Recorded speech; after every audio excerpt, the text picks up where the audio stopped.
pessoas da família dele, de outros, comprando mansões e gastando milhões em coisas próprias, para si mesmo.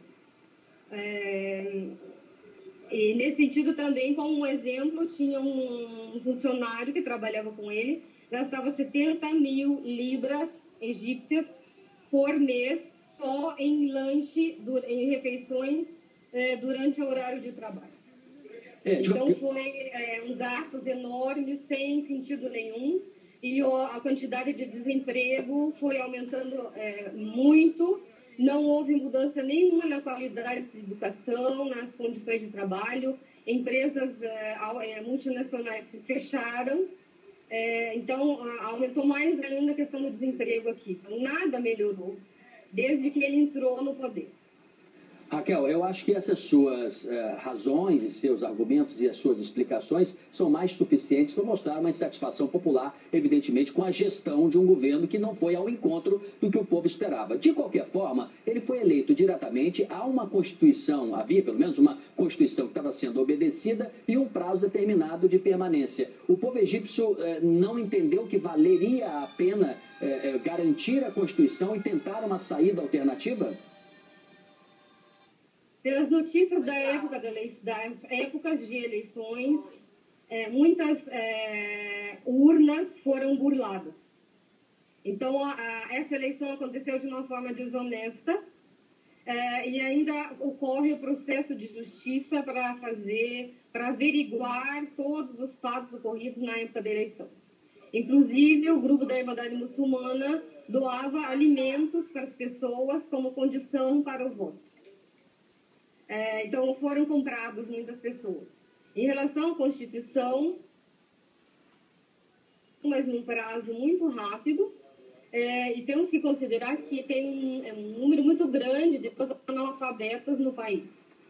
Essas pessoas não tiveram acesso à Constituição e votaram, sem saber o que essa Constituição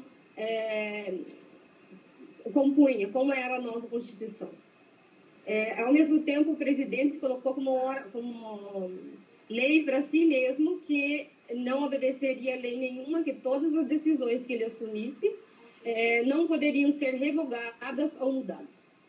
Então, é um símbolo exato de ditadura. Tudo bem, Raquel. Começou dessa forma. Sem dúvida. Eu acho que suas explicações, sem dúvida, nos contam e, enfim, é um testemunho da insatisfação popular de toda a ordem com o governo também, que não conseguiu responder a que se chama de demandas populares ou necessidades mais importantes, e aí, como um caldeirão, como uma panela de pressão, as coisas foram se complicando. Eu quero agradecer a Raquel El Botati por isso. Há pouco eu perguntava para o ex-embaixador brasileiro no Egito que consequências geopolíticas ali para a região, o que poderia acontecer. E nós vamos agora para Nova York falar com a correspondente Sandra Coutinho para nos dar um pouco a ideia de como nos Estados Unidos está se recebendo essa transformação, essa mudança que alguns chamam de golpe, outros de golpe militar ou golpe de Estado, como o próprio Mohamed Morsi chamou, no Egito. Até porque o presidente Barack Obama, há pouquíssimos dias, menos de 48 horas, inclusive chegou a conversar com o presidente que estava no poder. Não é isso, Sandra? Boa tarde.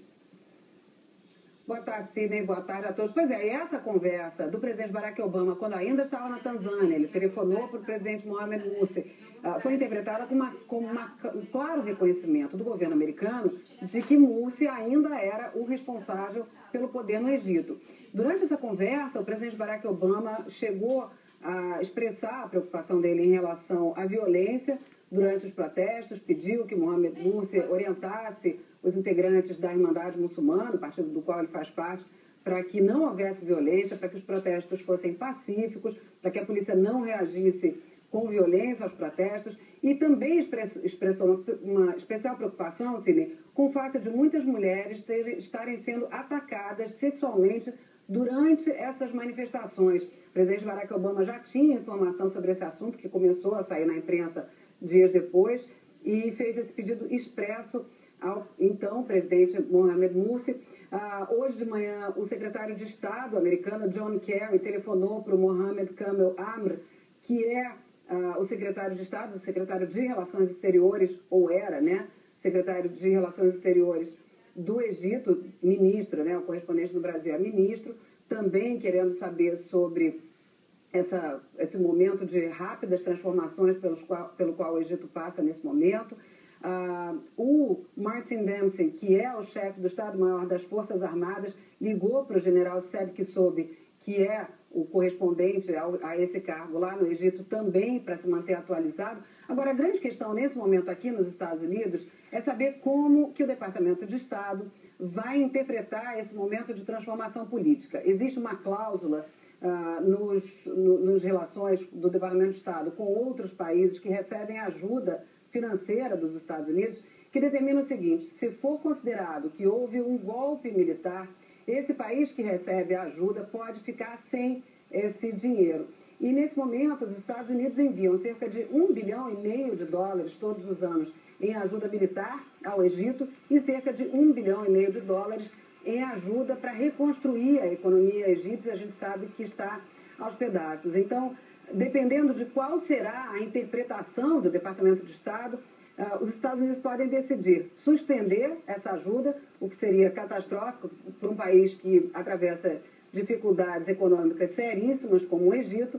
E um outro problema para o Departamento de Estado é o seguinte, Sidney: o secretário de Estado John Kerry esteve justamente